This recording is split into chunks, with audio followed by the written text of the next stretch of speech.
restitution is not a requisite for an applicant to the WPP. Is that correct? It's not in the law.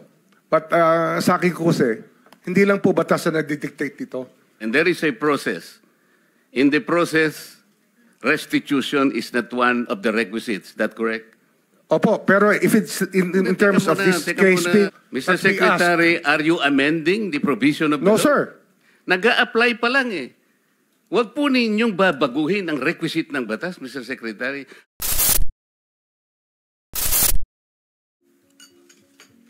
Thank you, Mr. Chair. Mr. Secretary, a couple of days ago, in the last hearing when you were here, we somehow settled the issue that restitution is not a requisite for an applicant to the WPP. Is that correct? It's not in the law. But sa akin ko kasi, hindi lang po batas na nagdidictate dito. It's also what is morally right, what is expected of us. Yan po kasi, kahit hindi nilagay sa batas, mga given po yan sa ating lipunan. What do you mean by that, Mr. Secretary? Kasi wala nga sa batas yung ano. Wala nga sa batas. Yung Then, requirements batas? for admission to the witness protection. Ang restitution is not part of it. Yes, it is not. Oh, pero hindi ho nangangahulugan na hindi namin pwede i-layout yan depending on the case. Mr. Secretary, I am still in the stage where a particular applicant wishes to apply under that program. And there is a process. In the process, restitution is not one of the requisites. Is that correct? Opo, pero if it's in terms of this case being a financial crime, sir, this is a crime against the financial status of the Filipino people, of the Philippine Republic. I think that it's just right. Mr. Secretary, are you amending the provision of the law? No, sir. No, sir. But that is how we run the Witness Protection Program. As a lawyer, Mr. Secretary, may I ask you, in a criminal prosecution, the civil liability is impliedly instituted. Is that correct? Of course. Kaya nga eh. Hindi naman nangangahulugan kung sakasakali na natapos na yung criminal prosecution. Kapag ka nakita na mayroong criminal liability yung tao, because it is impliedly implied, doon lang magkakaroon ng restitution. It will come after. Paano mo sasabihin na magre-restitute ang isang tao? Meron na bang findings kung magkano i-restitute on how it can be restituted? Nag-a-apply pa lang eh. Huwag po ninyong babaguhin ang requisite ng batas, Mr. Secretary. I thought nung dumating ka dito, nagkaintindihan na tayo eh. Kaya nabablar ang proceedings natin eh. Kaya nga kinote ni, siguro, ang chairman kanina gusto kong ituloy ito, sinabi niya, nagpa-interview siya, na goodwill and sincerity should be done para i-test. Pwede ba yung ganito? I respect your opinion, sir. But it is not my opinion, it is in the law, Mr. Secretary. Yes, sir. Yes, sir. But I am operating... The arbiter sir, is the law. Sir? May I speak, sir? Yes, you are I'm operating from the vantage point of the reason behind the law, sir. What is the reason behind the law? So that we can get justice, and justice can only be attained if there is restitution. So that is the principle behind all of these things that we are talking about now. Mr. Secretary, restitution will come after. It cannot be... Sir, it can come before or after, sir. It can come before or after. You cite the law that it come before. Wala nga po sa batas eh. Huwag po din yung babaguhin ng batas, Mr. Secretary. We are operating on a unique set of facts, and we are... All of these matters are being evaluated because the gravity of this financial crime cannot be underestimated. And that the more assets that we're able to preserve at the outset, the better for our country, sir. Mr. Secretary, I'm very sorry for such a reasoning like that. Alam mo, nakikinig I'm very sorry, sir. Bansa. Also, sir, I'm very sorry too, if you do not agree with me. But I respect your opinion, sir, and we will carry out our job as we deem fit, as we see. Mr. Chair, I said I am not expressing an opinion here. I am articulating the provision of law. You do not change the provision of law, Mr. Secretary. You may be disbarred from doing this. Then, it's your opinion, sir. It's your option, sir. Sinabi ko na nga, hindi ko opinion ito. I am articulating Then it's your option, the sir. It provision of law. is what you wish to happen that you may proceed Ikaw ang with what you nagbibigay wish. ng opinion, nilalagay mo yung restitution to test the goodwill of a possible applicant. It is not in the law. Unless you are able to point out the provision of law that it come before. Hindi ganun eh. Sabi mo na nga, and we admitted, impliedly instituted ang civil liability, but this will come eventually after the court has pronounced kung magkano ang ibabalik niya, kung meron man. Not before. Thank you, Mr. Chair. Are you done, Senator Marcoleta? Okay. So next in line is Senator Padilla. Please limit your question kay Secretary Remulla. Apo, gusto ko lamang pong sabihin kay Secretary, pangalagaan na lang po si Engineer Henry Alcantara. Yun lang po. Opo, salamat po. Thank you. Senator De La Rosa. Thank you, Mr. Chair. Point of clarification lang ito sa akin, Mr. Chair, dahil ito mga diskayas, para mukhang nagbigay na ito ng affidavit in the previous hearings. Gusto natin na may resulta kaagad ito investigation natin. Baka pwedeng isama na rin yung affidavit nila, sir, na evaluate ng DOJ para isang bagsakan na lang yung pagpile ng kaso. Dahil marami silang binanggit na pangalan ng mga congressman. As a matter of fact, undergoing evaluation. By whom, Mr. Chair? DOJ. DOJ ongoing. Sir, na. we met with them already, and we will meet again with them tomorrow. Kasi nawala nga yung kahapon, sir. No? We lost the time yesterday. We were supposed to meet yesterday. Hindi lang po natuloy. Yes, sir.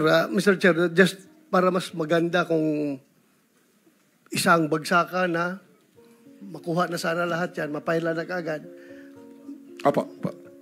Mas maganda. Thank you. Thank you lang, Mr. Chair. Thank you, Salamat. Senator Rapi. Yeah, Mr. Chair, to Secretary Mulya, wala nga talaga sa batas yung bang magsoli muna ng pera para ikaw ay mapasok sa WPP. Pero kung pagbabasehan natin yung kagusto ng taong bayan, ang galit ng taong bayan, na gusto nilang magpakita in goodwill yung accused bago siya mapunta sa WPP, siguro mas maganda kung sundin natin yung kagusto ng taong bayan, right? Opo. Thank you, Mr. Chair. Mr. Chair, there Yes, is also, Senator. I would like to manifest that hindi ko alam kung nakikinig ho tayong lahat, yung sigaw ng taong bayan na libo-libo sa People Power Monument sa Luneta, hindi lang po ang pagnanakaw, they were also shouting, ibalik yung pera nila. And I believe the Secretary of Justice heard that, and I believe Malacanang heard that. Kaya nga po, dito po sa mga kontraktor, mga opisyal, isole ninyo ang pera ng taong bayan. Hindi po batas ang pinag-uusapan. Wala ho tayong pakialam sa batas. Sometimes, you have to bend the law to be able to please the people. Mas mataas po ang taong bayan sa batas. Am I right, Secretary Remulla? Yes, sir. Mr. Chairman, Thank you, Mr. Chair. Second round, Senator Pangilinan. just to lower the decibels and the stress that comes with high emotions.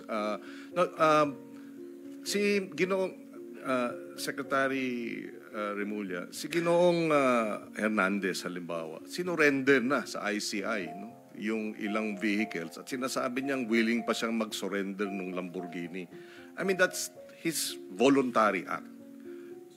If Engineer Alcantara will do the same voluntarily as a sign of goodwill, there is no law that prevents him from doing that.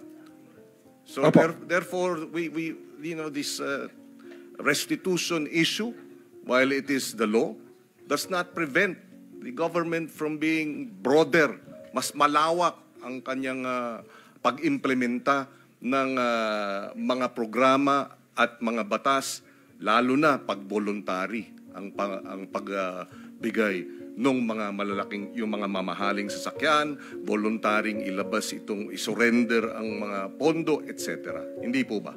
Opo. Sa karanasan ko kasi, pag inintay po natin yung court judgment na maging final para isurrender po ang lahat, baka wala, puti na mga mata natin, wala pa hong nangyayari.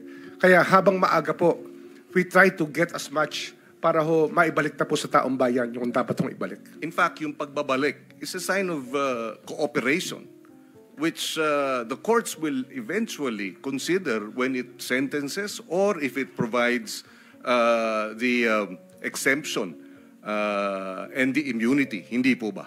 Opo. So that should guide itong ating mga testigong nais mag-apply sa Witness Protection Program.